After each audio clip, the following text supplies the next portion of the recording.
Welcome to episode 3 of How to Be Successful in University. So today we will be covering tests, exams, assessments, assignments, all of that.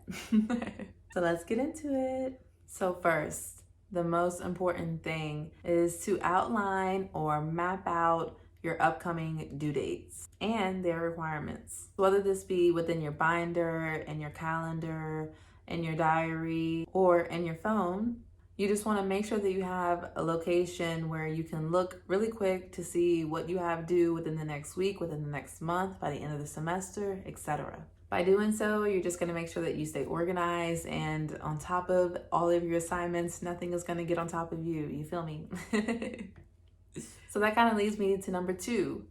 Get started early. And of course, this depends on how much of a notice you have.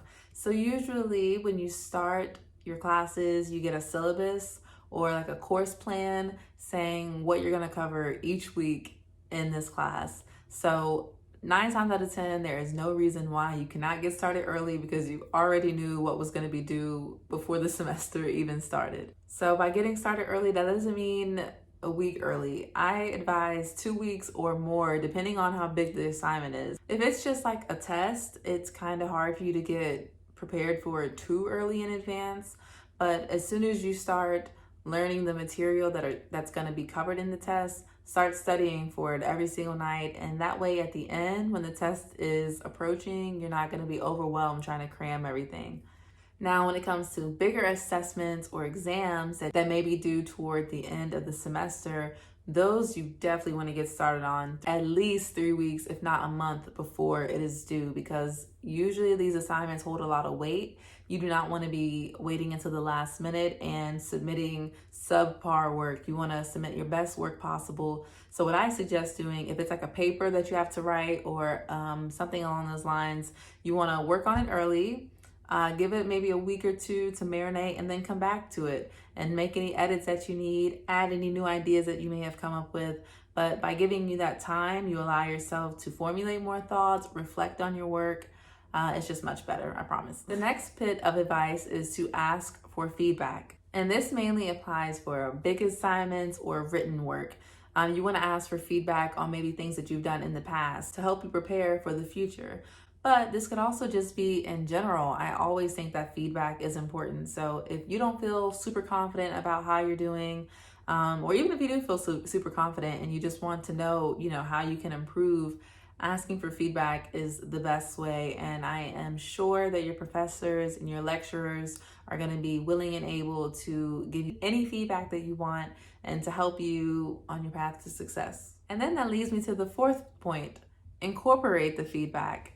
Don't go ask for feedback and then dismiss whatever your professor says because you don't think that it's right or whatever.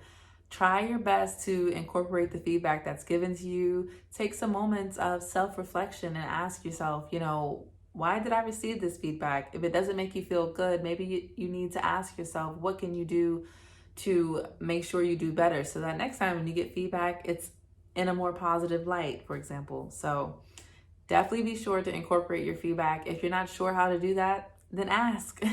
You gave me this feedback. What do you think I should do to improve? But you have that ability to use your voice, to use your power, to make sure that you're doing well. So use all your resources and do it. My 5th bit of advice is to confer with your peers. This could be asking questions, but it could also be providing answers and giving help to your peers as well.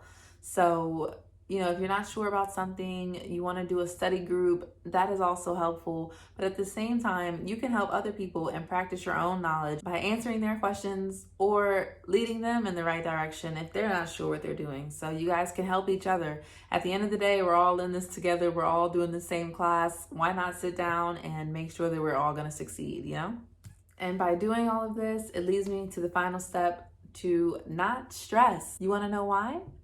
Because you are already prepared. You have, taken all of your notes. You have organized.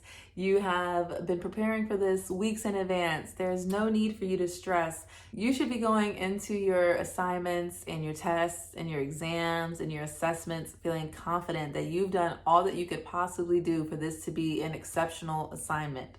The only time you start stressing is when you're not prepared or when you don't feel confident in your abilities. So remember to be prepared, do all that you can, use all of your resources so that when it comes to crunch time, it doesn't feel like crunch time, if that makes sense. So just a quick recap.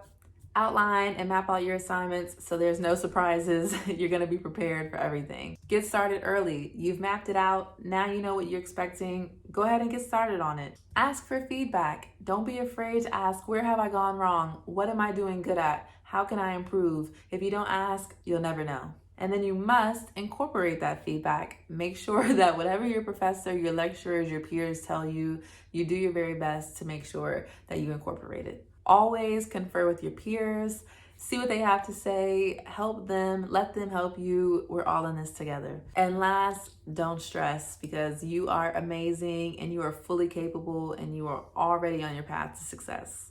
So I hope you all enjoyed this video today. I hope to see you all next time where we will cover studying/revising. But I hope you have an amazing rest of your day and I'll see you all next time. Bye.